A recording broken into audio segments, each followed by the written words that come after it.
A wanted notice appeared across 3 Virginia counties in March 1857, offering an unprecedented reward, $800 for information, leading to the capture of a 30-year-old woman named Dinah Lewis. The amount was staggering. Standard rewards for escaped slaves rarely exceeded $100, but the notice's language revealed why this particular woman commanded such value. Wanted for inciting insurrection through teaching, distribution of seditious materials, and corruption of plantation discipline. Subject is highly intelligent, literate, and capable of persuasive speech, considered extremely dangerous to the social order. Exercise caution. Subject has demonstrated capacity for strategic thinking and manipulation of weak-minded individuals. The notice didn't mention what Dinah Lewis looked like, didn't describe her height or distinguishing features, didn't provide the practical information bounty hunters typically needed. Instead, it warned about her mind, her intelligence, her ability to influence others. The notice was hunting an idea made flesh. A woman who transformed from property into something the Virginia planter class considered an existential threat. What happened to Dinah Lewis between 1843 and 1857? How does a 16-year-old girl sold at auction become a 30-year-old woman so dangerous that wealthy plantation owners pooled resources to fund her capture? The answer involves no supernatural abilities, no physical violence, no dramatic rebellion. Just intelligence, patience, and an understanding that the most powerful resistance happens in people's minds long before it happens in the fields. Before we continue with how Dinah Lewis became the woman Virginia tried desperately to capture, if you're fascinated by buried stories of resistance that challenged power through intellect rather than force, subscribe to this channel and comment below where you're watching from. These stories of strategic resistance don't tell themselves, and knowing where our community connects from helps us keep digging.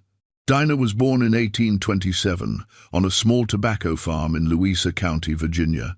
Her mother, whose name survives only as Ruth in sparse documentation, worked in the plantation house as a cook and laundress.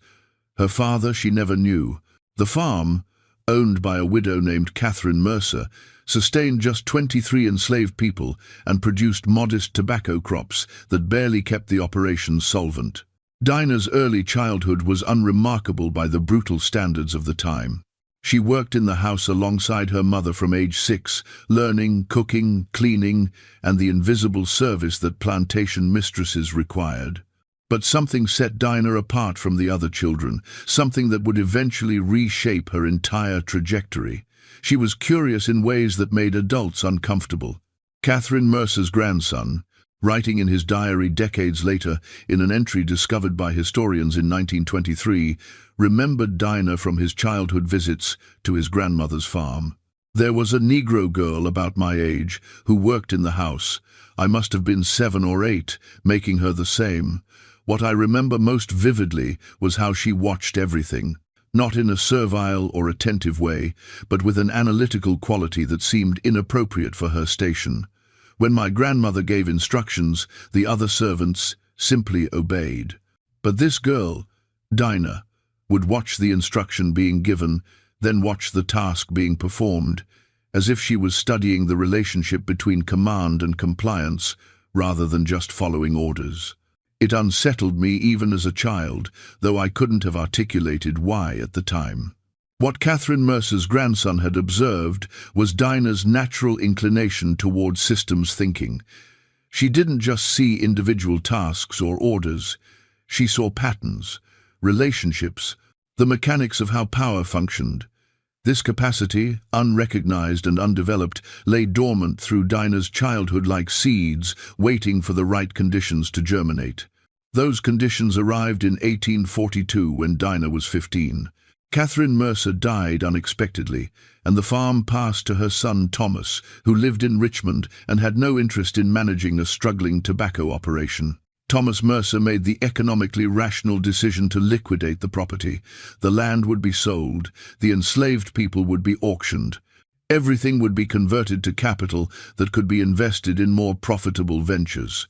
The sale was scheduled for April 1843.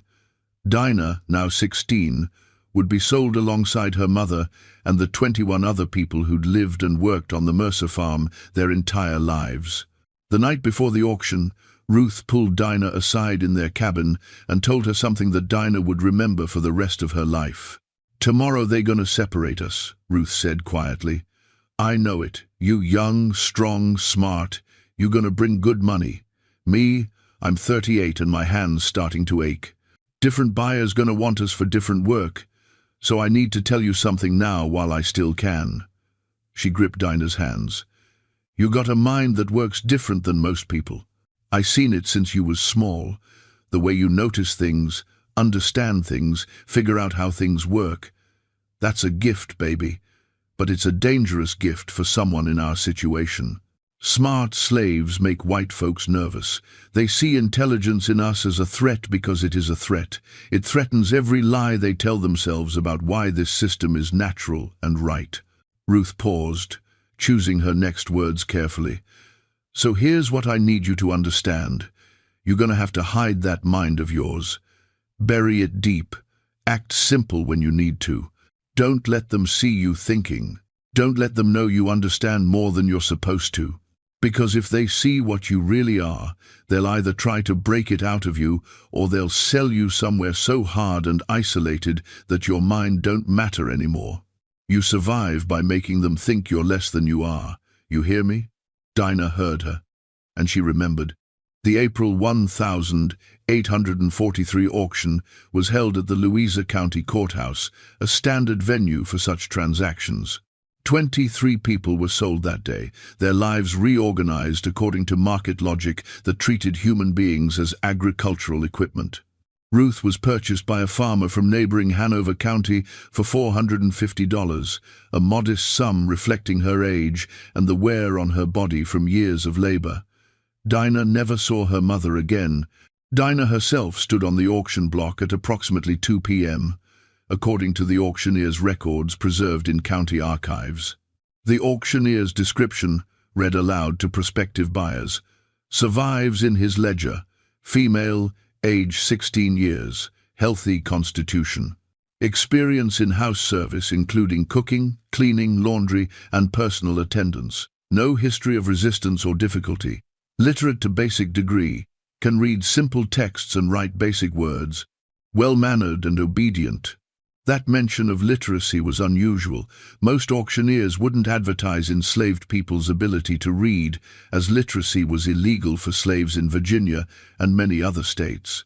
But the auctioneer noted it because some buyers valued literate slaves for specific purposes, record-keeping or message-carrying, despite the legal risks.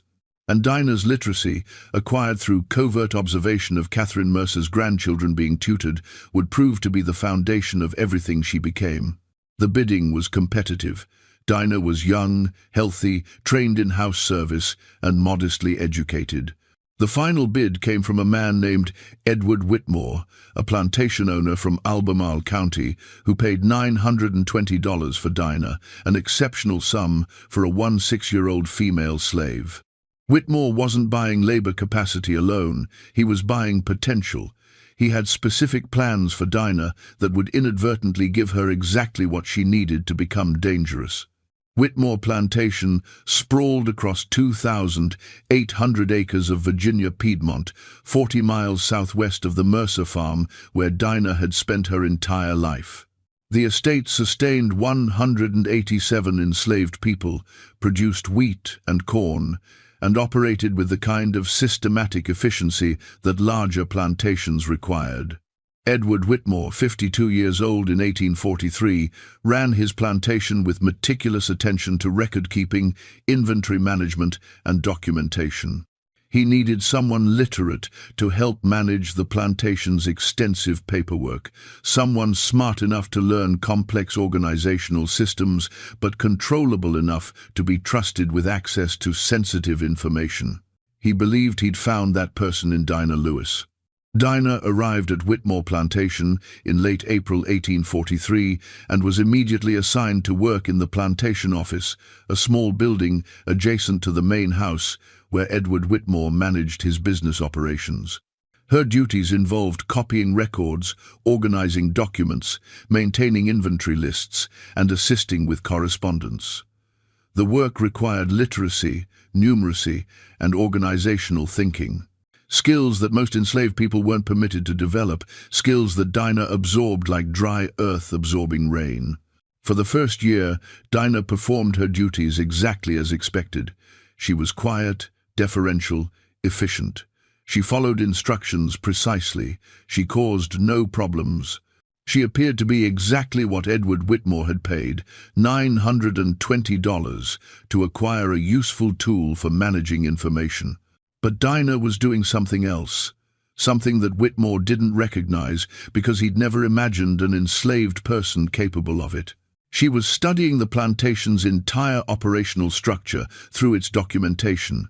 Every supply order revealed which crops were being planted and in what quantities. Every inventory list showed what resources the plantation possessed. Every piece of correspondence disclosed relationships with other plantations, banks, merchants, and political figures. The plantation journals documented every punishment, every escape attempt, every conflict between overseers and enslaved workers.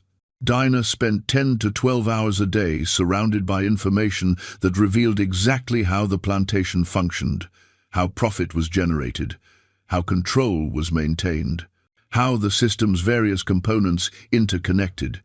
And she was memorizing all of it, not the specific details, which would have been impossible, but the patterns, the logic, the mechanics of how power organized itself on paper before manifesting as violence in the fields. She was learning to read the system the way some people learn to read weather patterns or animal behavior, developing an intuitive understanding of how plantation economics and plantation discipline reinforced each other, how debt structures constrained even wealthy planters' decisions, how the constant threat of sale or separation was used to enforce compliance, how information control kept enslaved people isolated and ignorant of opportunities beyond their immediate circumstances. And she was doing all of this while appearing to be nothing more than a dutiful copyist who happened to read well.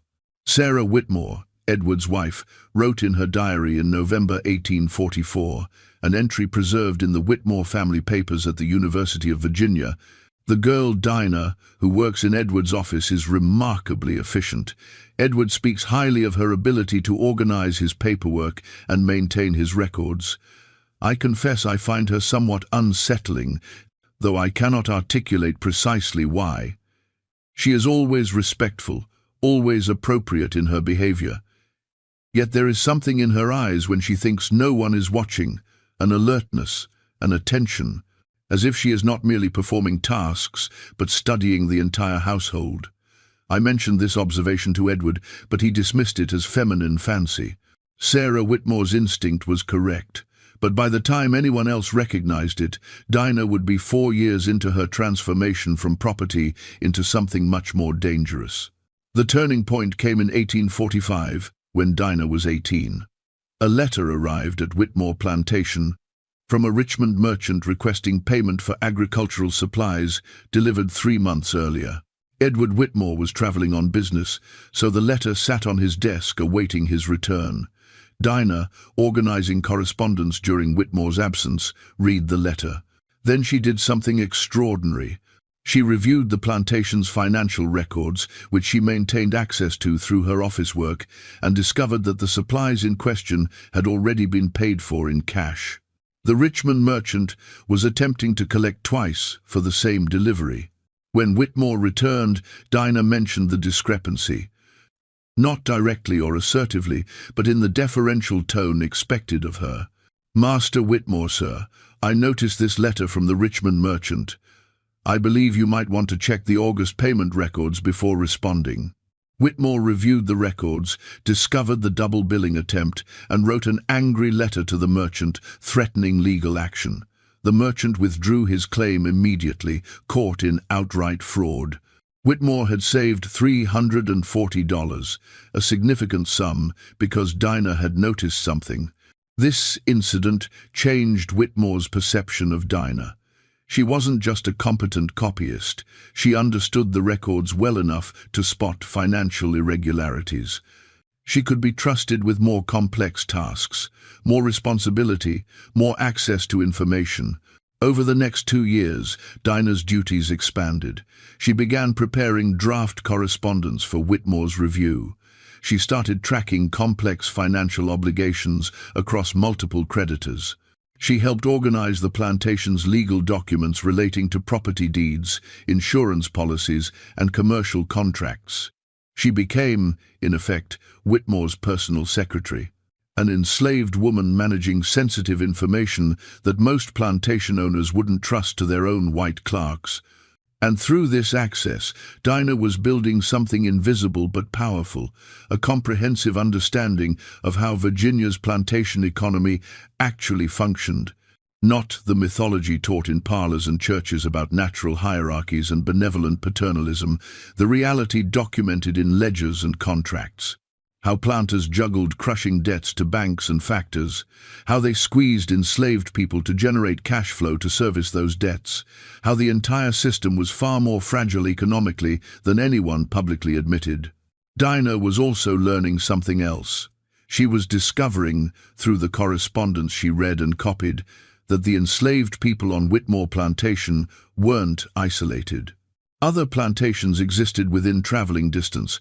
Networks of communication existed between plantations through various legitimate channels like supply deliveries, equipment repairs, and seasonal labor exchanges. Information could travel through these networks if someone understood how to access them. By 1847, when Dinah was 20, she had accumulated 4 years of intensive education in plantation operations, economic systems, and information networks. She'd done this while appearing to be nothing more than a reliable office worker. She'd hidden her growing understanding behind a mask of compliance so perfect that Edward Whitmore considered her his most valuable asset. But something was changing in Dinah. The knowledge she'd accumulated was reaching a critical mass. She understood how the system worked in granular detail. She could see its vulnerabilities, its contradictions, its reliance on information control to maintain itself. And she was beginning to ask herself a question that would transform her from an exceptionally well-informed enslaved woman into something that Virginia planters would eventually consider worth $800 to capture. If she understood the system this clearly, what could she do with that understanding? The answer would reveal itself over the next 10 years as Dinah Lewis discovered that the most powerful resistance doesn't happen in dramatic confrontations, it happens in quiet conversations. In information shared across networks, in people learning to understand their own circumstances clearly enough to make strategic choices about resistance rather than just reacting to immediate oppression. She was about to become an educator, and education, in the context of slavery, was the most dangerous weapon imaginable. The transformation of Dinah Lewis, from informed observer to active resistance operator, began not with a dramatic decision, but with a simple conversation in the summer of 1847. A young woman named Clara, recently purchased by Edward Whitmore from a failing plantation in Orange County, was struggling to adapt to Whitmore's demanding work expectations. Clara had been assigned to the weaving house but was falling behind on production quotas, which would inevitably result in punishment. Dinah encountered Clara one evening near the quarters, the young woman sitting alone with her hands covering her face, clearly terrified of the consequences she was facing. What Dinah did next was unremarkable on the surface, but radical in its implications. She sat down beside Clara and asked a question. "Do you know why Master Whitmore sets the quotas he does for the weaving house?" Clara looked up, confused by the question. "Because he wants the work done?" "That's what he wants," Dinah said quietly. "But do you know why he wants exactly 18 yards per day from each weaver? Why not 15 or 20? Do you know how he calculated that number?" Clara had never considered the question. Most enslaved people didn't question the logic behind their master's demands. They simply tried to meet them or suffered when they couldn't. Dinah continued, keeping her voice low and calm. "I've seen the records. Master Whitmore calculated that quota based on how much cloth he needs to produce to meet his contracts with Richmond merchants. Those contracts are based on prices that barely cover his costs after he pays his debts to the bank. He's operating on thin margins, which means those quotas aren't arbitrary. They're the minimum he needs to avoid financial trouble. But here's what matters to you. The quota assumes you're working at full speed all day with no mistakes and no material waste. It doesn't account for learning time if you're new. It doesn't account for variations in material quality that slow you down. It's designed around ideal conditions that rarely exist. Clara was listening now, her fear temporarily replaced by curiosity. So when you fall short, Dinah said, it's not because you're lazy or incompetent, it's because the quota itself is unrealistic for someone still learning. Master Whitmore knows this, but he maintains the quota anyway because showing any flexibility would set a precedent. The overseers know it too, which is why they're so quick to punish. They're enforcing the illusion that the quota is reasonable and achievable when the records show that new workers almost never meet it in their first months. What am I supposed to do with that information? Clara asked. Knowing why I can't meet the quota doesn't help me avoid punishment. No, Dinah agreed. But knowing why the quota exists helps you understand what you're actually dealing with. You're not fighting your own inadequacy. You're caught in a system where the demands are calculated to extract maximum value regardless of human cost. Understanding that doesn't solve your immediate problem, but it changes how you think about your situation. It replaces self-blame with clarity. It was a small conversation, 5 minutes beside the quarters on a summer evening, but it represented something new. Dinah was sharing her understanding of the system's mechanics with someone who lacked that understanding. She was teaching. And Clara, despite still facing punishment for her production shortfall, left that conversation with something she hadn't possessed before. A framework for understanding her circumstances that replaced internalized failure with systemic analysis. She couldn't change her situation immediately, but she understood it differently. And understanding, Dinah was beginning to realize, was the first step toward anything else. Over the following months, Dinah engaged in similar conversations with other enslaved people on Whitmore Plantation. Not frequently enough to draw attention, not obviously enough to be recognized as teaching, just occasional quiet discussions where she shared insights drawn from her access to plantation records and correspondence. She explained to field workers why harvest quotas increased during certain months based on market prices and debt payment schedules. She clarified to house servants why certain rules that seemed arbitrary were actually connected to the Whitmore's social positioning among other planter families. She helped people understand that punishments, while brutal and personal in their application, were often responses to economic pressures that had nothing to do with the individuals being punished. She was doing something that slaveholders feared more than physical rebellion. She was teaching enslaved people to think analytically about their circumstances, to see patterns, to understand cause and effect, to recognize that the system wasn't natural or inevitable, but constructed, maintained, and vulnerable to being understood. By 1848, something subtle but noticeable was happening at Whitmore Plantation. The enslaved community was developing what Edward Whitmore and his overseers couldn't quite identify, but definitely felt. A quality of awareness. People continued doing their assigned work, but the psychological texture of their compliance had changed. They understood why they were being asked to do things, which created a small but significant psychological distance between being ordered and obeying. Thomas Reeves, Whitmore's head overseer, mentioned this to Edward in a conversation recorded in Whitmore's Plantation Journal in August 1848. Something's changed with the people this year. Can't put my finger on it exactly. They're not openly resistant, they're not refusing work or talking back. But they're different somehow. It's like they're watching us watch them, like they're thinking about what we're doing instead of just responding to it. Makes me nervous in a way I can't properly explain. Edward dismissed Reeves's concerns as overseer paranoia, a common affliction among men whose authority depended on maintaining psychological dominance. But Reeves was right. Something had changed. And Dinah Lewis was the reason. In 1849, Dinah took her teaching to the next level. She began deliberately seeking opportunities to interact with enslaved people from other plantations.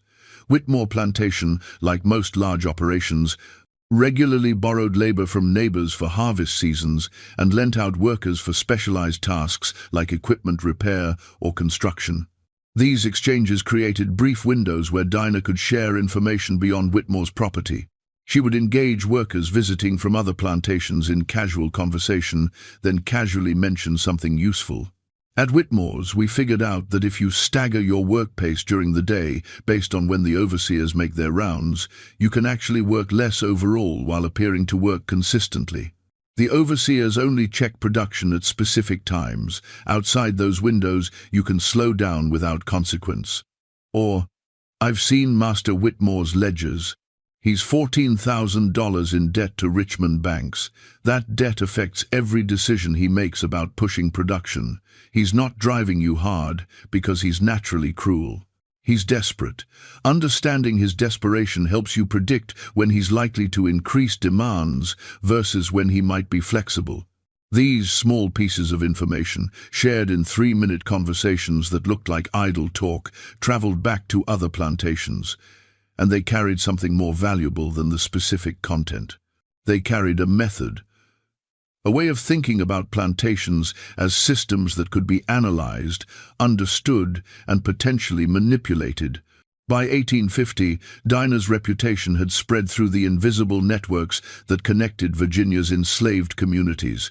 She wasn't famous, wasn't known by name to most people. But word circulated about a woman at Whitmore Plantation who understood how things really worked and would share that understanding if you could get access to her. People began requesting to be assigned to projects at Whitmore specifically so they could talk to Dinah. Overseers on other plantations noticed that workers who'd spent time at Whitmore came back changed, more thoughtful, more analytical, less responsive to traditional control methods. A plantation owner in Fluvanna County named Harrison Dobbs wrote to Edward Whitmore in March 1851, a letter preserved in the Whitmore papers, complaining about this phenomenon. 3 of my people worked at your plantation during your barn construction last autumn. Since their return, I've noticed a marked change in their behavior. Not open insolence, which I could punish directly. Something subtler. They've developed a habit of asking why when given orders, not refusing the orders, just asking about the reasoning behind them. This questioning has spread to others who weren't at your property. I'm writing to ask if you've noticed similar patterns and whether you've identified any source of this attitude. It concerns me that extended exposure to your plantation operations may be introducing ideas that undermine proper discipline. Edward Whitmore read the letter with growing alarm. He hadn't noticed any problems with his own enslaved population, but Dobbs's description was troubling. The idea that something at Whitmore Plantation was teaching people to think critically about orders rather than simply obeying them was deeply concerning. But what could be causing it? Whitmore's operations weren't unusual. His discipline wasn't notably lenient. His overseers were experienced and competent. The possibility that the problem was Dinah didn't occur to him. She was a valued office worker, trustworthy with sensitive information, essential to his record-keeping. The notion that she might be using her access to information as a foundation for teaching systematic resistance was beyond his conceptual framework. How could an enslaved woman, working quietly at a desk, copying documents, possibly be the source of ideological contamination spreading across multiple plantations? But she was. And by 1852, when Dinah was 25, she had expanded her activities beyond informal conversations into something more structured. She was running what amounted to secret classes. The classes weren't held in any formal location and didn't follow any regular schedule. They occurred opportunistically whenever circumstances allowed, a few enslaved people gathering during a Sunday rest period, a group taking a meal break away from overseer observation, workers meeting in the woods during the brief windows between assigned tasks. These gatherings looked innocent, just people resting together.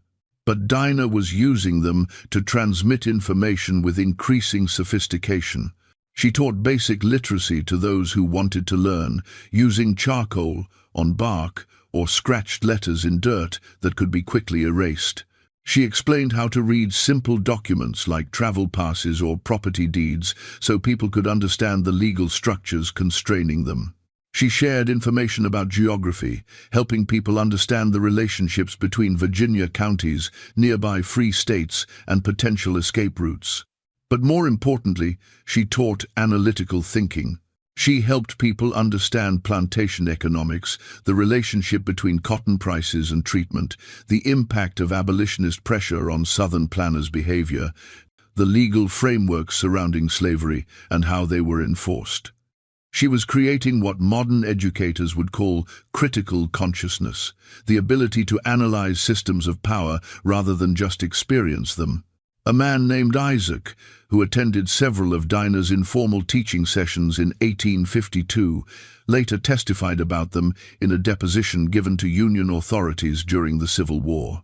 His account, preserved in National Archives records, provides rare direct evidence of Dinah's methods. Miss Dinah, we called her, though not to white folks' hearing. She had a way of explaining things that made you feel like scales falling from your eyes.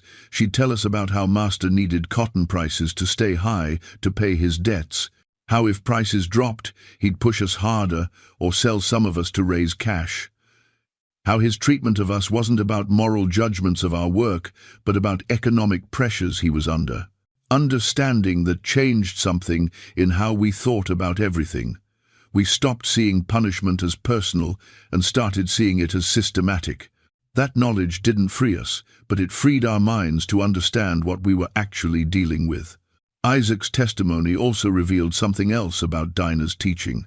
She never advocated direct rebellion, never encouraged violence, never suggested dramatic escape attempts that would likely fail. Instead, she taught patience, strategic thinking, and the importance of understanding before acting. Miss Dinah always said that most resistance fails because people act from anger or desperation without understanding what they're really up against. She taught us to study the system first, learn its patterns, identify its vulnerabilities. Only then consider what action might actually succeed. She was teaching us to be strategic rather than reactive. This approach made Dinah's influence both more powerful and harder to detect than traditional forms of resistance. People who'd learned from her didn't immediately attempt escape or openly defy authority. They simply became harder to control through traditional methods. They understood the motivations behind orders, which made them less psychologically dominated by those orders. They recognized economic pressures driving plantation decisions, which helped them predict and prepare for changes in treatment. They developed networks of information sharing that allowed coordinated, subtle resistance without central organization. By 1853, multiple plantations across 5 Virginia counties were experiencing what their owners described as disciplinary deterioration, not dramatic rebellions or mass escapes, something more insidious. A gradual erosion of the psychological control that slavery depended on. Enslaved people asking questions, demanding explanations, sharing information. Understanding the economic and social systems, constraining them clearly enough to identify opportunities for subtle resistance. And a disturbing number of these cases could be traced back, through chains of information and interaction, to people who'd spent time at Whitmore Plantation, who'd talked to a woman named Dinah, who'd learned from her that understanding systems was the first step toward challenging them. In January 1854, a group of Virginia plantation owners met in Richmond to discuss what they termed the discipline problem. The meeting minutes, discovered in Virginia Historical Society archives in 1889, reveal growing panic about changing dynamics on plantations across the region. One attendee, a planter named Richard Saunders, described the situation with unusual clarity. "We are facing a threat more dangerous than any abolition society or underground railroad. Someone, somewhere, is teaching our slaves to think analytically about their circumstances, to understand plantation economics, to recognize that our authority is based on systems rather than natural order. This education is spreading through networks we can't see or control. And it's producing a generation of slaves who comply with orders while no longer psychologically accepting the legitimacy of those orders. They're performing a kind of internal emancipation while remaining physically enslaved. And I don't know how we combat that. The plantation owners at that meeting discussed various responses: stricter communication controls between plantations, prohibition on interplantation labor exchanges, increased surveillance and punishment for gatherings, but they recognized that these measures addressed symptoms rather than source. Someone was teaching systematic resistance, and until they identified and stopped that person, the problem would continue spreading. In March 1854, Edward Whitmore received a visit from two plantation owners, Harrison Dobbs from Fluvanna County and Marcus Tolmadge from Louisa County. They requested a private meeting where they shared a disturbing theory. Multiple slaves who demonstrated the kind of analytical thinking and systematic understanding that was causing discipline problems had spent time at Whitmore Plantation. The common factor was exposure to Whitmore's operations. Could something about Whitmore's management be inadvertently teaching resistance? Edward insisted his plantation ran normally. Standard discipline, experienced overseers, nothing unusual in his approach, but Dobbs pressed him. Edward, think carefully. Is there anyone on your property who has unusual access to information about how plantations operate? Anyone who interacts regularly with visiting workers? Anyone intelligent enough to understand complex systems and articulate enough to teach others? Edward's face went pale as the realization struck. Dinah, his office worker, his trusted record keeper. The enslaved woman he'd given extensive access to sensitive information because she was so capable and reliable. Could she possibly be using that access to educate others? The possibility seemed absurd. Dinah was quiet, deferential, completely compliant. She'd never caused any trouble. She'd worked in his office for nearly 11 years without incident.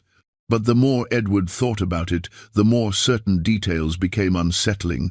Her unusual literacy, her obvious intelligence, her regular interactions with workers from other plantations who came through Whitmore's operations, the way she always seemed to be listening carefully to conversations, even when she appeared focused on her work. Edward made a decision that would prove to be his greatest mistake. Instead of confronting Dinah directly or restricting her activities gradually, he decided to test her, to see if she really was the source of the problem.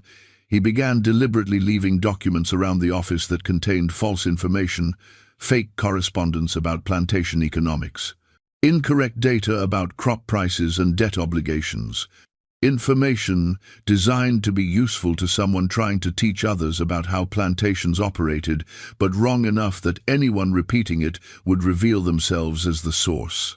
It was a trap, and Dinah walked straight into it. Within 3 weeks, Edward heard from a neighboring plantation owner that one of his slaves had been caught sharing information about regional crop prices. The information was specific, detailed, and completely wrong. It matched exactly the false data Edward had left in his office. The slave, when questioned about where he'd learned this information, eventually admitted he'd heard it from a woman at Whitmore Plantation who understood how things really work. Edward had his answer. Dinah Lewis, his trusted office worker, was using her access to information to educate enslaved people across multiple counties. She was the source of the analytical resistance spreading through Virginia's plantation system. She was teaching systematic understanding of how slavery functioned, and that understanding was undermining the psychological control that slavery depended on. On April 12, 1854, Edward Whitmore confronted Dinah in his office. What he didn't realize was that Dinah had noticed his trap weeks earlier, had recognized the false information for what it was, and had deliberately shared it to confirm her suspicions that she was being tested. She'd known this confrontation was coming, and she'd been preparing for it. The conversation between Edward Whitmore and Dinah Lewis that April morning was recorded in remarkable detail in Whitmore's private journal, written the same evening. His account reveals both his shock at discovering what Dinah had been doing and his struggle to understand how someone he'd considered property could have operated with such strategic sophistication right under his observation for years. "I asked her directly if she'd been teaching others about plantation operations," Whitmore wrote. "She didn't deny it, didn't show fear or remorse. Just looked at me with calm eyes and said, 'Yes, Master Whitmore, I've been helping people understand how the system works.' Because understanding is the only defense enslaved people have against being completely consumed by it. I demanded to know how long this had been happening. She said, 'Since about 1847, 7 years, long enough to reach hundreds of people across multiple counties, long enough that stopping me now won't undo what I've already accomplished.' I was furious. I told her she'd betrayed my trust, that I'd given her opportunities no slave should have, that she'd used those opportunities to undermine the entire social order. Her response still haunts me. She said, 'You gave me access to information so I could serve you better. I used that information to serve my people better. You wanted me intelligent enough to manage your records, but not intelligent enough to understand what those records revealed about how slavery actually works. That was your mistake.' Intelligence doesn't come with selective blindness. Once you teach someone to think analytically, you can't control what they analyze." Edward's journal entry reveals that he was genuinely shaken by this exchange, not just by Dinah's actions, but by the implication of those actions. That the very qualities that made her valuable to him, her intelligence and analytical capacity, were the same qualities that made her dangerous to the entire system. That by giving an enslaved woman the education and access she needed to serve his interests, he'd inadvertently created exactly the kind of resistance that slavery couldn't defend against. Intellectual resistance, systematic education, the spread of understanding that undermined compliance. Edward Whitmore faced a decision. He could punish Dinah severely and keep her on his plantation under strict control. He could sell her, transferring the problem to someone else. Or he could do something that would ultimately prove catastrophic. He could try to contain the damage by restricting Dinah's activities while maintaining her usefulness in the office. He chose the third option. Dinah was forbidden from any contact with enslaved people outside Whitmore Plantation. Her work duties were restricted to the office with no outside interactions. An overseer would monitor her movements at all times outside working hours. She would continue her record-keeping work because Edward still needed her capabilities, but her access to people would be eliminated. It was a compromise that satisfied no one and solved nothing, because by 1854, Dinah Lewis had already created something that didn't require her continued direct involvement. She'd established networks of people teaching what she'd taught them. She'd spread a methodology of analytical thinking that was reproducing itself across plantations. She'd planted seeds that were growing in soil she could no longer tend, but no longer needed to. And more importantly, word of why Dinah had been restricted spread through the enslaved community with remarkable speed. People learned that the woman who'd taught them to understand the system had been caught and confined, and that knowledge itself became a form of education. If the plantation owners were this frightened of someone teaching analytical thinking, then analytical thinking must be genuinely powerful. If they were willing to restrict a valuable office worker to prevent her from sharing information, then information must be genuinely dangerous to them. Dinah's restriction didn't contain the problem, it advertised the power of what she'd been doing. For the next 2 years, from 1854 to 1856, Dinah worked in Edward Whitmore's office under constant surveillance. She continued managing records, copying documents, maintaining the plantation's complex paperwork, but she had no access to other enslaved people beyond brief, monitored interactions. She couldn't teach, couldn't share information, couldn't continue the work she'd been doing. But the work continued without her. The people she'd taught were teaching others. The analytical methods she'd spread were spreading further. The understanding of plantation systems she'd shared was being refined and expanded by others who'd learned to think as she'd taught them to think. By late 1856, Edward Whitmore was receiving letters from plantation owners as far away as North Carolina, describing the same discipline problems.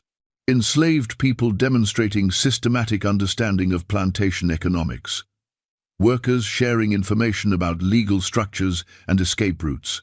Groups coordinating subtle resistance based on analysis of overseer patrol patterns and production quota calculations. And when these slaves were questioned about where they'd learned to think this way, the trail often led back, through multiple degrees of separation, to someone who'd talked to someone who'd met a woman at Whitmore Plantation years earlier. Dinah Lewis, confined to an office and monitored constantly, had become more dangerous in restriction than she'd ever been in freedom of movement. Because her restriction had transformed her from teacher into symbol, proof that the plantation owners feared education more than rebellion, evidence that systematic understanding was powerful enough to threaten the entire structure of slavery. In January 1857, Edward Whitmore made his final fatal mistake. He decided to sell Dinah, not to punish her, but to protect himself. Her continued presence on his plantation was drawing unwanted attention. Other planters blamed him for creating the problem by giving an enslaved woman too much access to information. His reputation was suffering, and he believed that selling Dinah to a plantation far from Virginia would end his association with the problem. He sold her to a cotton plantation in Georgia for $600, a loss of $320 from what he'd paid 14 years earlier. The loss reflected Dinah's reputation. Any buyer knew they were purchasing someone dangerous, someone who'd spent years teaching systematic resistance, someone who understood plantation operations well enough to explain their vulnerabilities to others. The plantation that bought Dinah was owned by a man named Samuel Grantham, who believed he could control someone who'd outmaneuvered Virginia planters for years. He had strict protocols, isolated location, and absolute confidence in his ability to break resistant slaves into compliance. He was wrong. And what happened in the 6 weeks between Dinah's arrival in Georgia and her escape would lead to the $800 reward notice that appeared across Virginia in March 1857, hunting a 30-year-old woman who'd become something the South had never seen before and couldn't allow to exist. A teacher of systematic resistance who understood power clearly enough to show others how to challenge it. Dinah Lewis arrived at Grantham Plantation in southern Georgia on February 3, 1857. The journey from Virginia had taken 8 days, transported in a slave coffle with 14 other people being relocated south. The experience was deliberately brutal, designed to break any sense of identity or resistance before arrival at their new locations. Dinah endured it with the same patient calculation she'd applied to everything else. She observed the route, memorized landmarks, noted the spacing between towns and the locations of rivers that might serve as navigation markers if needed later. Grantham Plantation was everything Whitmore Plantation wasn't. Where Whitmore had been relatively organized and systematic, Grantham was chaotic and violent. Samuel Grantham was a self-made man who'd built his wealth through aggressive expansion, ruthless cost-cutting, and brutal labor extraction. His plantation sustained 340 enslaved people across 4,500 acres of cotton fields, but the operation ran on terror rather than efficiency. Grantham had purchased Dinah specifically because of her reputation. Edward Whitmore had been honest about why he was selling her, explaining that she'd been teaching systematic resistance to enslaved people and had become a discipline problem. Most buyers would have avoided someone with that history, but Grantham saw opportunity. If he could break someone as sophisticated as Dinah Lewis, if he could reduce a woman known for teaching resistance into visible submission, it would send a powerful message to everyone on his plantation, that no amount of intelligence or education could protect you from the system's power to destroy you. He intended to make Dinah Lewis an object lesson in the futility of intellectual resistance. Dinah was assigned to field work immediately upon arrival. No office duties, no house service, just cotton picking under the direct supervision of Grantham's most brutal overseer, a man named Clayton Marsh, who'd built his reputation on breaking resistant slaves. The message was clear. Your intelligence means nothing here. Your education is worthless. You're just labor now, and labor is controlled through pain and exhaustion. For the first week, Dinah worked the cotton fields like everyone else. She picked her assigned rows, met her quotas through sheer determination despite having no previous field experience, endured the overseer's verbal abuse and casual cruelty without response. She appeared to be exactly what Grantham wanted her to be: broken and compliant.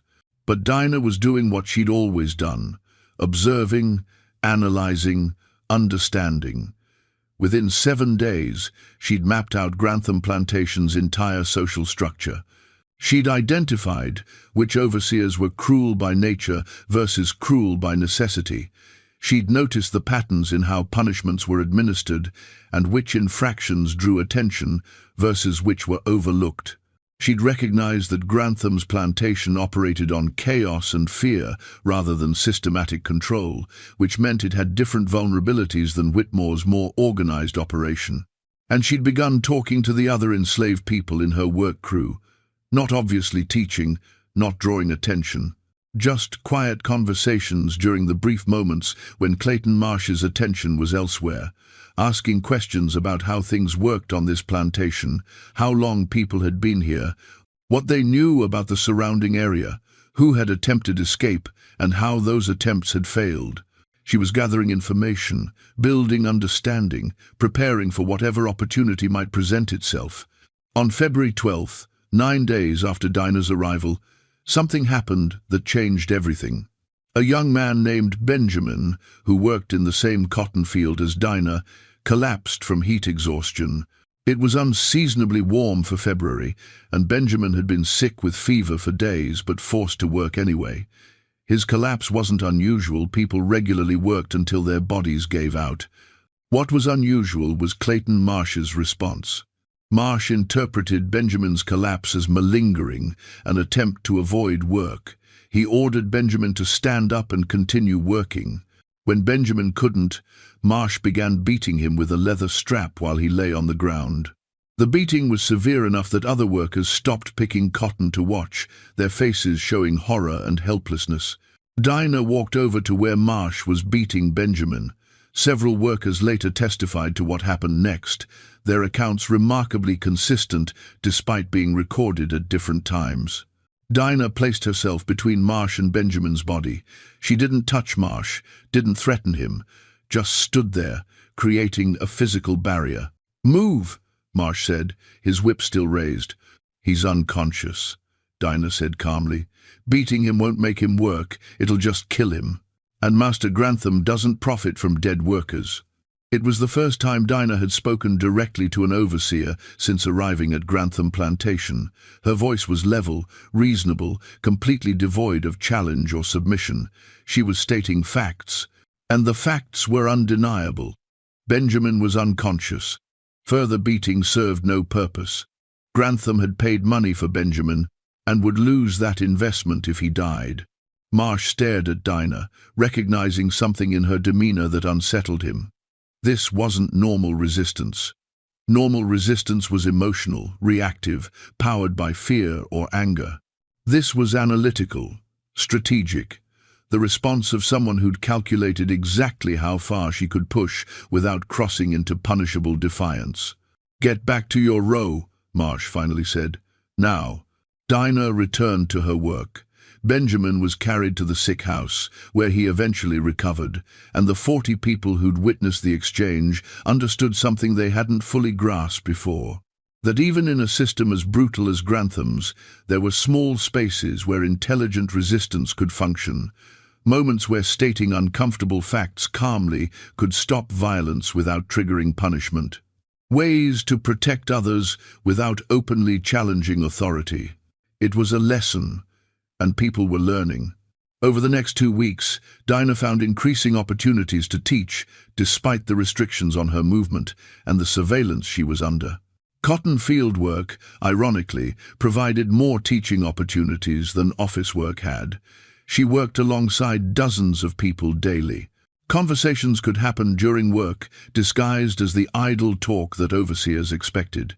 Information could be shared through work songs whose meanings the overseers couldn't decode. Teaching could occur in plain sight if it was subtle enough. Dinah taught people about the geography beyond the plantation, how to identify the North Star and use it for navigation, how many miles to Florida, where Seminole communities offered refuge, what disguises or documents might allow travel without being stopped by patrols. She taught them about the legal structures of slavery, which states had which laws, how slave catchers operated, what rights free black people possessed in different jurisdictions. But more importantly, she taught the same analytical method she'd taught in Virginia, how to observe overseer patrol patterns and identify predictable gaps, how to recognize when plantation owners were financially stressed and likely to sell people, giving advance warning to prepare escapes, how to share information across work crews without being detected, how to read documents like travel passes well enough to forge convincing copies. She was creating a network of informed resistance right under Clayton Marsh's observation, and Marsh was beginning to notice something wrong, though he couldn't identify what exactly. On February 27th, Samuel Grantham summoned Dinah to the main house. He'd heard reports from Marsh that Dinah had been talking extensively with other workers, though Marsh couldn't identify anything specifically objectionable in what she was saying. Grantham had also noticed something subtle but alarming. Since Dinah's arrival, there'd been a change in how people responded to orders, not open defiance, but a quality of deliberation. A brief pause before compliance, as if people were thinking about orders rather than just following them reflexively. In his office, Grantham questioned Dinah directly about what she'd been telling people. Dinah's response, recorded in Grantham's correspondence to Edward Whitmore written 2 days later, was remarkable for its directness. "I've been answering questions people ask me," Dinah said, "about how things work, about what I learned working in an office for 11 years, about geography and laws and documents. People want to understand their circumstances. I help them understand." "You're teaching resistance," Grantham said flatly. "I'm teaching understanding," Dinah corrected. "Whether understanding leads to resistance is each person's choice, but ignorance doesn't prevent resistance.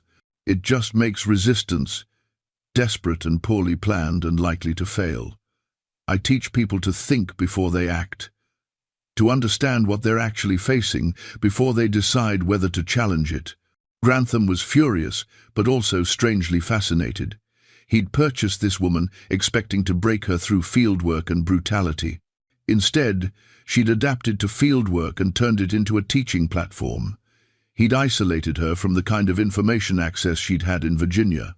But she was teaching from memory, from understanding, from analytical frameworks that didn't require ongoing access to documents. "You understand," Grantham said, "that what you're doing is illegal. Teaching slaves is illegal. Teaching them to read is illegal. Teaching them to forge documents is illegal. Teaching them escape routes is illegal. You've violated Virginia law. You're violating Georgia law, and you're doing it openly because you believe I can't stop you without proving you've been effective. And proving you've been effective would require admitting my own slaves are learning from you, which would damage my reputation." "Yes," Dinah said simply. "I understand exactly what I'm doing and why you're constrained in how you respond. That's what 11 years of studying plantation operations teaches you. How power actually works, where its limitations are, what spaces exist within it where different things become possible." Grantham made a decision that would ultimately cost him far more than the $600 he'd paid for Dinah. He ordered her placed in solitary confinement in the plantation jail, a small brick building where resistant slaves were held for punishment or control. She would remain there, isolated from all other enslaved people, until he decided what to do with her. He couldn't sell her again. Her reputation now made her unsellable at any price. He couldn't kill her. That would be destroying his own property and would draw unwanted attention. He couldn't let her continue working alongside others because she was clearly teaching systematic resistance. So he locked her away, hoping that isolation would eventually break what brutality hadn't. Dinah spent 4 days in the plantation jail. The conditions were deliberately harsh: minimal food, no light, stone floor, temperatures that dropped near freezing at night. It was designed to be unendurable, to crush resistance through sheer physical and psychological pressure. But Dinah had spent 14 years preparing her mind for exactly this kind of challenge. She'd studied how systems worked. She'd analyzed how power functioned. She'd taught herself to think strategically rather than emotionally. And she'd learned one fundamental truth about her own capabilities: that her mind was the one thing they could never actually control, no matter how completely they controlled her body. On the evening of March 3rd, 1857, Dinah Lewis escaped from Grantham Plantation. The escape was accomplished with remarkable simplicity. The jail's door lock was old and poorly maintained. Dinah had noticed during her confinement that the locking mechanism was visible through a gap in the door frame. Using a thin piece of metal salvaged from her dress hem, she manipulated the lock over several hours until it opened. She walked out of the jail around 10 p.m., moved quietly to the plantation's edge, and disappeared into the Georgia woods. The simplicity of the escape enraged Grantham more than if it had been elaborate. She hadn't needed accomplices or outside help or complex planning. She'd just observed, analyzed, and exploited a weakness in the jail's construction. She'd done to his security exactly what she'd been teaching others to do to the system itself: study it, understand it, find where it was vulnerable. Grantham immediately organized a search party, tracking dogs, armed overseers, professional slave catchers. He was determined to recapture Dinah, not for her labor value, but because letting her escape after she'd taught his enslaved people systematic resistance would completely undermine his authority. But Dinah had a significant advantage. She'd spent the previous 4 weeks studying Grantham Plantation's geography, questioning people about the surrounding area, and memorizing information about roads, rivers, towns, and potential hiding places. She'd prepared for escape, not knowing when opportunity would come, but knowing it would come eventually, and when it did, she was ready. The tracking dogs picked up her scent easily and followed it southeast for about 3 miles. Then the trail disappeared at a creek. This was standard escape technique: water disrupts scent trails. What wasn't standard was that the dogs couldn't pick up the trail on either bank. Dinah hadn't crossed the creek and continued fleeing. She'd walked in the creek itself for over 2 miles, moving with the current, leaving no scent on land for the dogs to follow.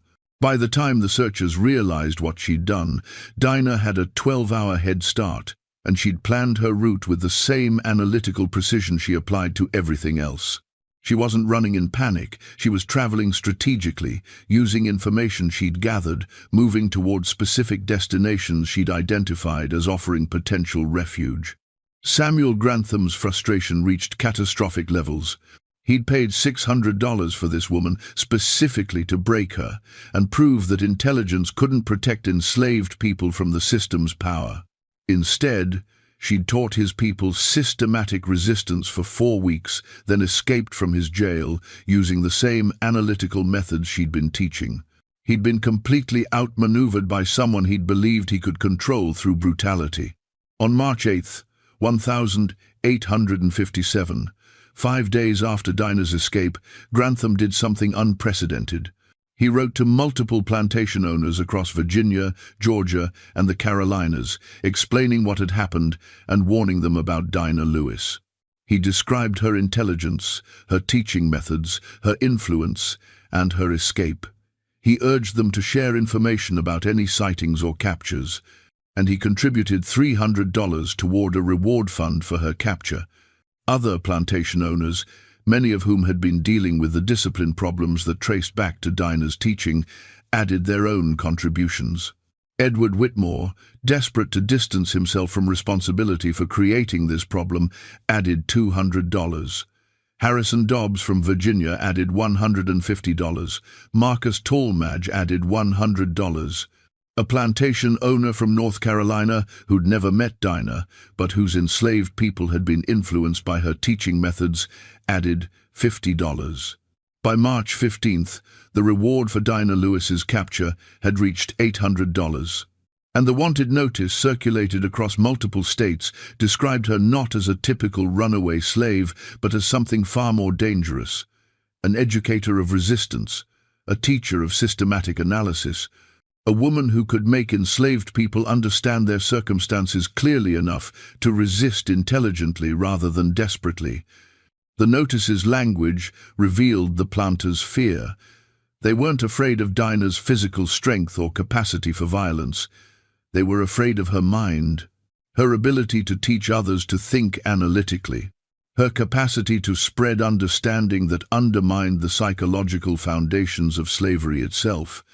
But Dinah Lewis had disappeared more completely than anyone expected.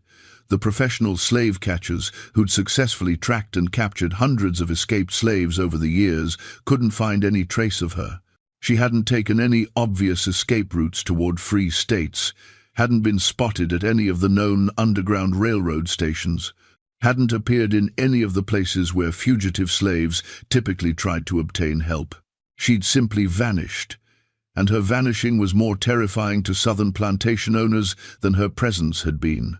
Because no one knew where she was, what she was doing, who she was talking to, what she was teaching. The woman who'd spent years spreading systematic resistance across Virginia plantations was now free, mobile, and completely unaccounted for. The possibilities were nightmare fuel for every planter who'd built his wealth on enslaved labor. Reports began circulating in April and May 1857 about unusual incidents at plantations across Georgia and the Carolinas. A group of enslaved people at a rice plantation in South Carolina demonstrated sophisticated understanding of escape routes and legal jurisdictions that they couldn't have acquired without outside education. A cotton plantation in Georgia experienced a coordinated work slowdown where 50 people simultaneously reduced their production in ways that didn't technically violate any rules but devastated efficiency. A tobacco farm in North Carolina discovered that several enslaved people had learned to read and were secretly teaching others, using methods that suggested professional educational background. None of these incidents could be definitively linked to Dinah Lewis. But plantation owners noticed that the incidents clustered geographically, creating a rough trail through northern Georgia, western South Carolina, and into North Carolina. As if someone was moving through the region, stopping at plantations long enough to teach, then moving on before being detected. The $800 reward notice was updated in June 1857 with new language. Subject may be traveling under assumed free status, may be posing as educator or domestic servant, known to spend brief periods at multiple locations before moving on, extremely intelligent and capable of sophisticated deception. Do not approach directly. Contact local authorities immediately if spotted. The notice's tone had shifted from hunting a fugitive slave to tracking a covert operative. Dinah Lewis had become something unprecedented in Southern experience. A mobile educator of resistance. Someone using freedom of movement to spread the same analytical understanding she'd taught in Virginia and Georgia, but now across a much wider geography. Sarah Grimke, a prominent abolitionist from South Carolina who'd moved north but maintained contacts in the South, wrote in her diary in August 1857 about rumors she'd heard. The entry was discovered by historians in 1901. Word has reached me of a remarkable woman, formerly enslaved, who is said to be traveling through the South, teaching others about the system's workings. The reports describe her as highly educated, analytical, and strategic in avoiding capture. Some planters believe she's a myth, an excuse slaves use to explain their own growing awareness. Others are convinced she's real and represent a threat greater than any abolitionist society.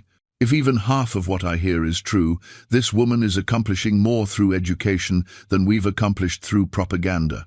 She's teaching enslaved people to understand their oppression systematically, which makes them capable of resisting intelligently.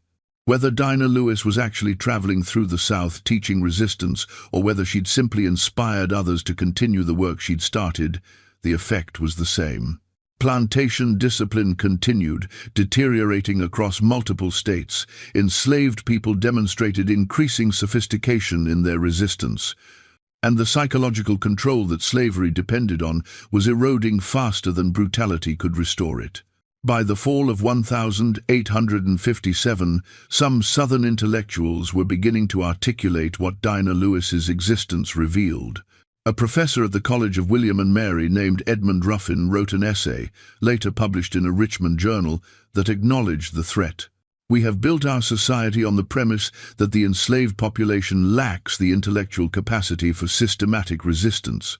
That education is dangerous to them but unnecessary to us, because we already possess the understanding needed to maintain control. A single individual has proven this premise catastrophically wrong. By acquiring education through observation and access to information, by developing analytical thinking despite systematic efforts to prevent it, and by teaching these capabilities to others, this one woman has demonstrated that intelligence is not a racial characteristic, but a human capacity that our system has been desperately trying to suppress. And once that suppression fails, once enslaved people begin thinking analytically about their circumstances, the entire structure becomes vulnerable to resistance we cannot adequately combat with force alone.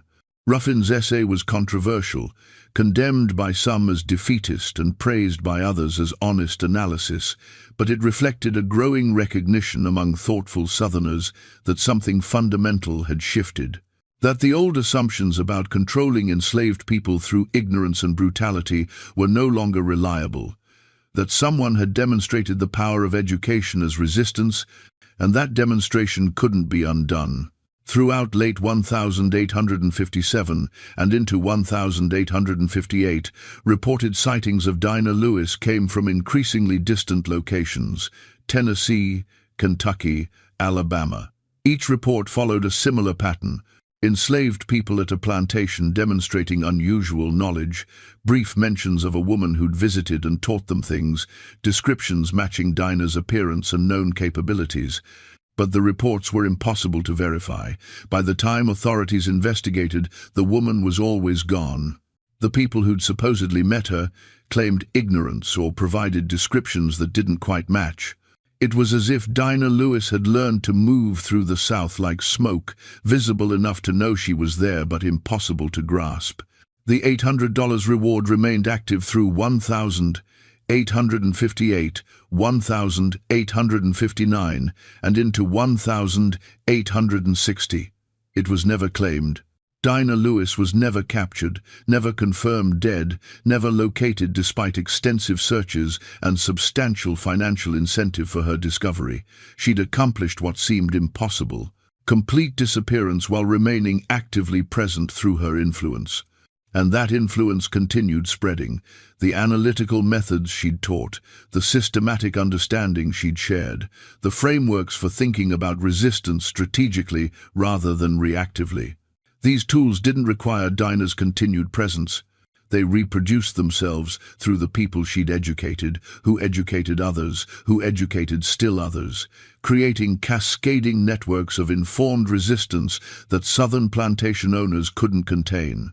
By 1860, with the nation moving towards civil war, multiple factors were destabilizing slavery: economic pressures, political conflicts, abolitionist activism, the growing free black population, and something else that historians would later struggle to quantify, but that enslaved people understood clearly: a shift in consciousness, a change in how people thought about their circumstances, a spreading understanding that compliance was a choice that could be withdrawn, that the system's power was more fragile than it appeared, that intelligent resistance was possible if you understood what you were resisting. Dinah Lewis hadn't caused this shift alone, but she'd been a catalyst. She'd demonstrated that education was the most powerful form of resistance.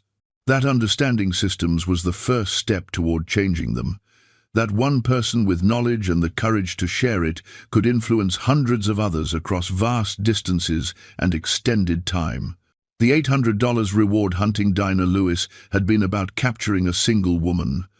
But what plantation owners were really trying to capture was an idea. The idea that enslaved people could think analytically about slavery, that they could understand it, analyze it, identify its vulnerabilities, and resist it strategically. That idea, once released, couldn't be recaptured. It could only spread. The historical record on Dinah Lewis goes silent after the fall of 1857. The $800 reward notice continued, circulating through 1858, 1859, and into 1860, but no verified sightings, no captures, no confirmed deaths. For a woman whose intelligence and teaching had made her the most wanted fugitive slave in Virginia and one of the most sought across the South, this complete disappearance is extraordinary. It suggests either remarkable skill at concealment or successful integration into communities where her past could remain hidden. But there are fragments, hints in letters and diaries that suggest possible trajectories for what became of Dinah Lewis after she vanished from Grantham Plantation that March night in 1857. A Quaker abolitionist in Philadelphia named Rachel Morris wrote in her personal correspondence in October 1858 about a remarkable woman of African descent who'd spent several weeks in their community. The letter, discovered in Morris family papers in 1947, describes this woman as possessing extraordinary intellectual gifts and an unusual depth of understanding about the mechanics of Southern slavery. She spoke with precision about plantation economics, legal structures, and the psychological methods used to maintain control. Her analysis was more sophisticated than anything I'd heard from escaped slaves previously, suggesting extensive first-hand observation of slavery's operations from positions normally denied to enslaved people. She wished to continue northward but required assistance with documentation. We provided what help we could, though she was reluctant to share details about her background that might identify her. Was this woman Dinah Lewis? The description matches. Philadelphia was a logical destination for someone fleeing Georgia through the Carolinas and Virginia. The Quaker community there was known for assisting fugitive slaves. And the timeline, October 1858, is plausible for someone who'd been moving carefully through the South for 18 months, teaching and evading capture. But the letter doesn't provide a name, and Rachel Morris, protecting her community from legal exposure, deliberately avoided recording, identifying details. Another fragment appears in the records of Oberlin College in Ohio, one of the few institutions accepting black students in the 1852nd.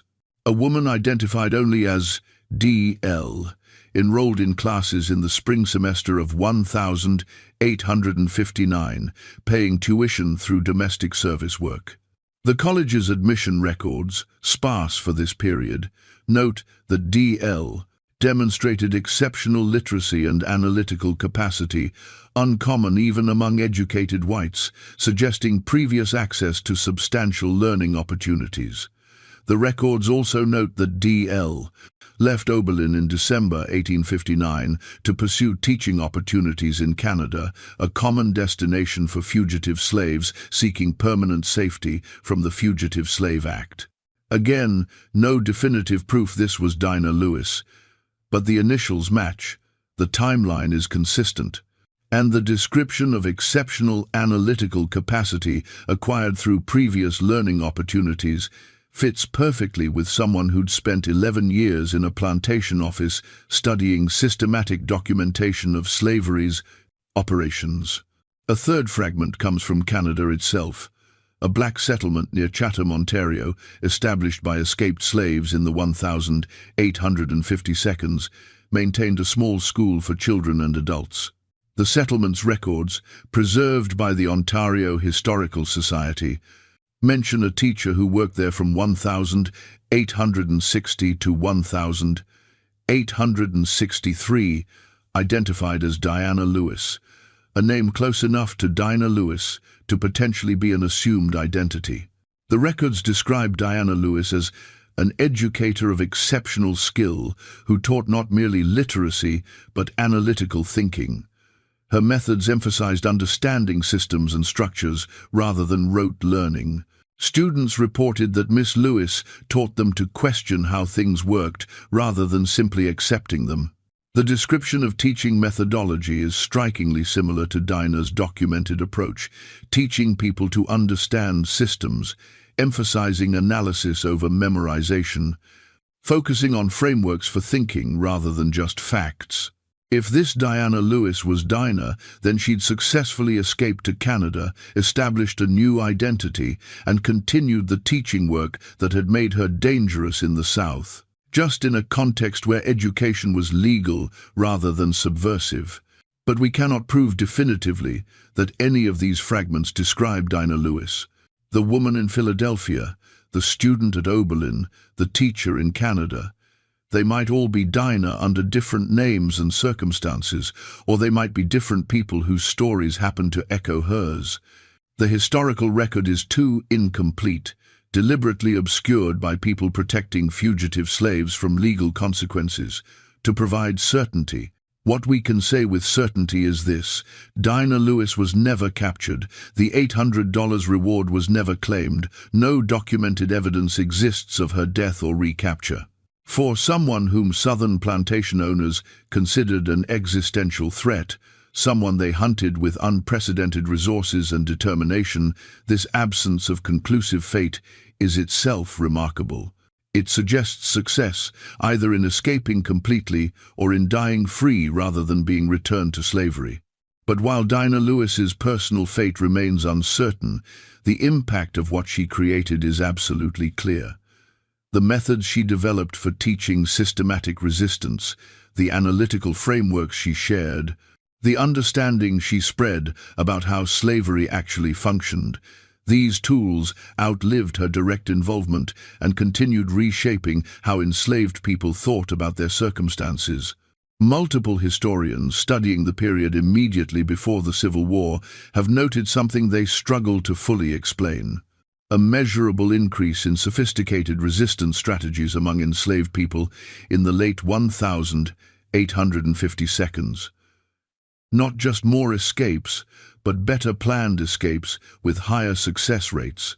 Not just work slowdowns, but coordinated collective actions that were difficult to punish without disrupting entire operations. Not just individual acts of defiance, but systematic exploitation of vulnerabilities in plantation management. This change in resistance patterns appears most pronounced in Virginia, Georgia, and the Carolinas, the exact regions where Dinah Lewis taught before and after her escape. But the patterns spread beyond those areas, suggesting that the people she taught directly were teaching others, creating cascading networks of informed resistance.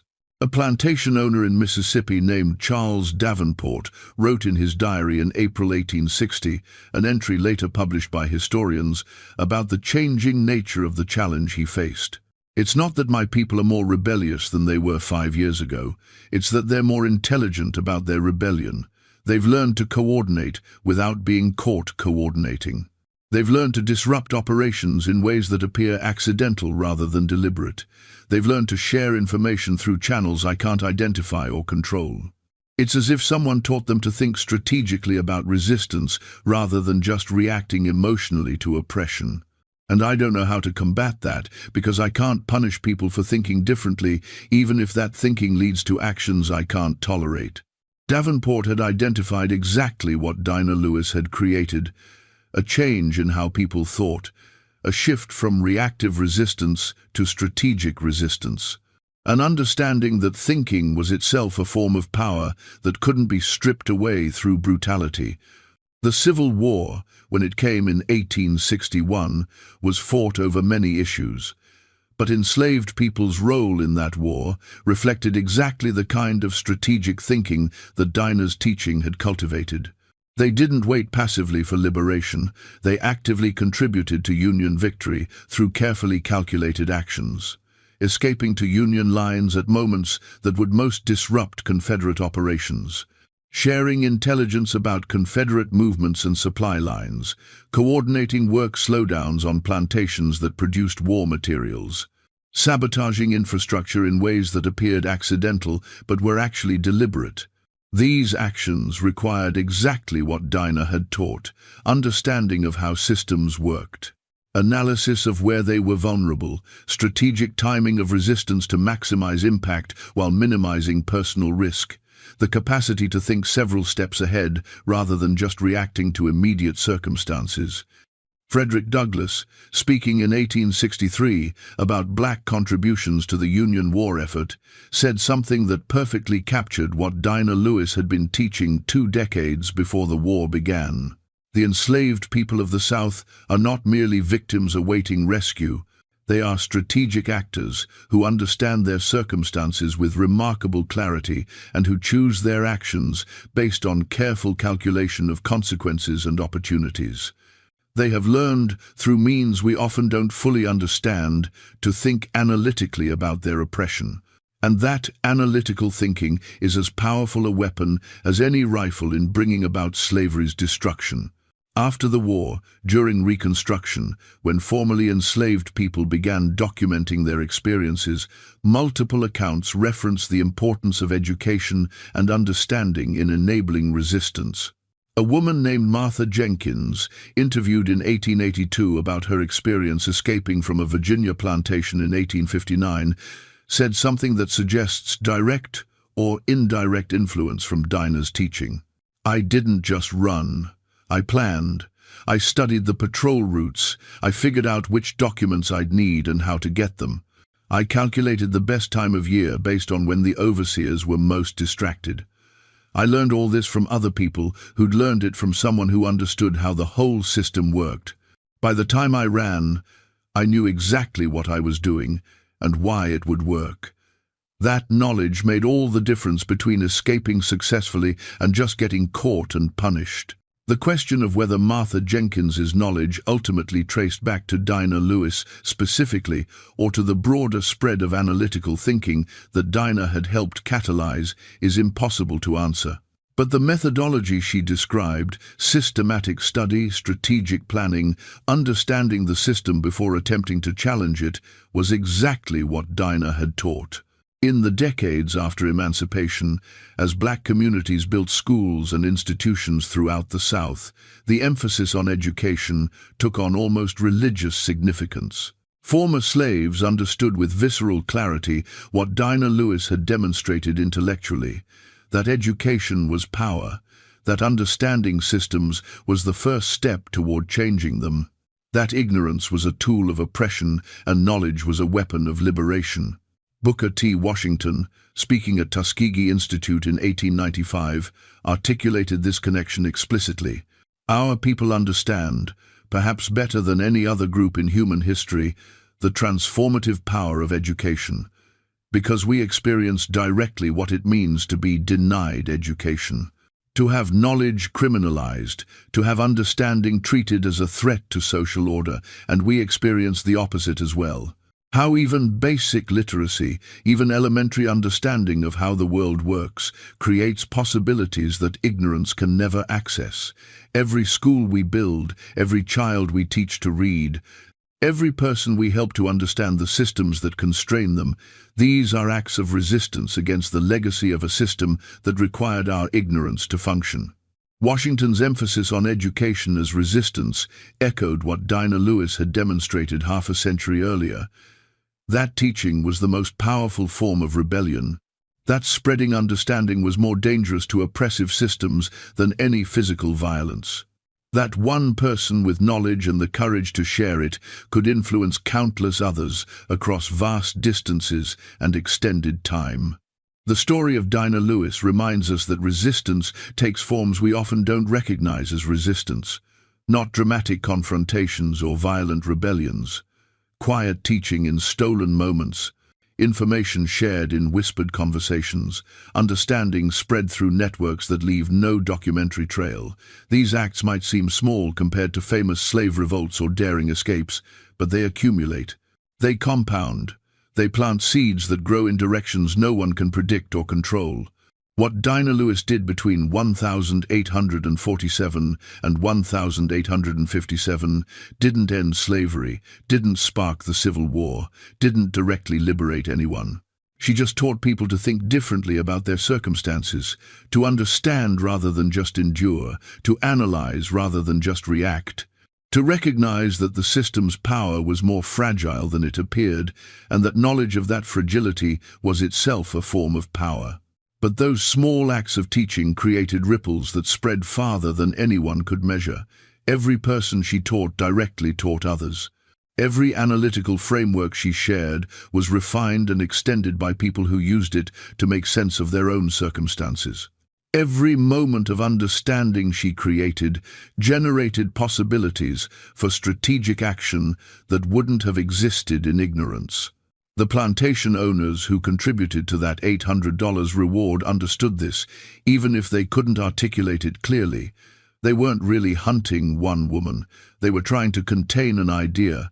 The idea that enslaved people could think analytically about slavery, that they could understand its mechanics, identify its vulnerabilities, and resist it intelligently rather than desperately. But ideas, once released, can't be captured. They can only spread, and the idea that Dinah Lewis embodied and taught spread far beyond anything she could have accomplished alone. It spread through the networks she'd helped create, through the people she'd educated who educated others, through the examples of successful strategic resistance that demonstrated what informed action could accomplish, through the growing recognition among enslaved people that thinking clearly about oppression was the first step toward ending it. Here at the Sealed Room, we uncover these stories of intellectual resistance, not because they're comfortable, but because they're essential.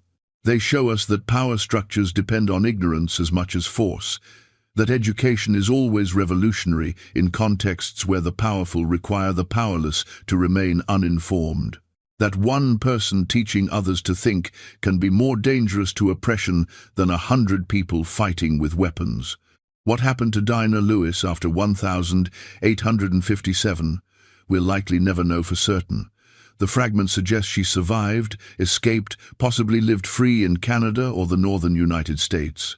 But even if she died in those Georgia woods, even if she was captured and never recorded, even if her fate was worse than the uncertainty that remains, what she created survived her. The methods she taught, the understanding she spread, the proof she provided that education was power and that power could never be completely controlled by those who claimed to own everything. By 1860, with war approaching, Southern intellectuals were beginning to recognize what they'd lost. Not just control over individual enslaved people, but something more fundamental. The assumption that enslaved people would remain ignorant enough to accept their circumstances as natural and inevitable. That assumption, once abandoned, couldn't be restored. And without it, the entire system was vulnerable in ways that no amount of violence could defend against. Dinah Lewis was sold at 16 because someone saw value in her potential, hunted at 30 because she'd realized that potential in ways that terrified everyone who'd built their lives on denying such potential could exist. In between, she transformed from property into teacher, from victim into strategist, from someone acted upon into someone who acted deliberately and effectively to change how hundreds of others understood their world. Her story is a reminder that the most powerful resistance doesn't always look powerful at the time.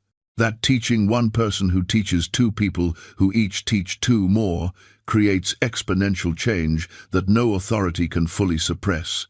That understanding is always dangerous to systems built on ignorance, regardless of how much force those systems command. We tell this story not to romanticize slavery or resistance, or to suggest that intellectual work is equivalent to the physical suffering enslaved people endured. We tell it because it reveals something true about power and knowledge and human capability. That thinking clearly is always revolutionary in contexts where the powerful require the powerless to remain confused. That education is always subversive when systems depend on ignorance. That one person with knowledge and the determination to share it can change hundreds of minds, and changed minds eventually change the world. What do you think about Dinah Lewis's choice to resist through teaching rather than violence? Was her intellectual resistance more or less powerful than physical rebellion? How do we measure the impact of someone who changed how people think versus someone who changed immediate circumstances through dramatic action? Share your thoughts in the comments below. If this story of strategic intellectual resistance moved you, if it revealed something about power and education that you hadn't considered before, subscribe to this channel, hit that notification bell, and share this video with someone who needs to understand that thinking clearly about oppression is itself an act of resistance. These buried stories of intellectual courage don't tell themselves, and the lessons they contain about knowledge as power remain as relevant now as they were in 1857. See you in the next video.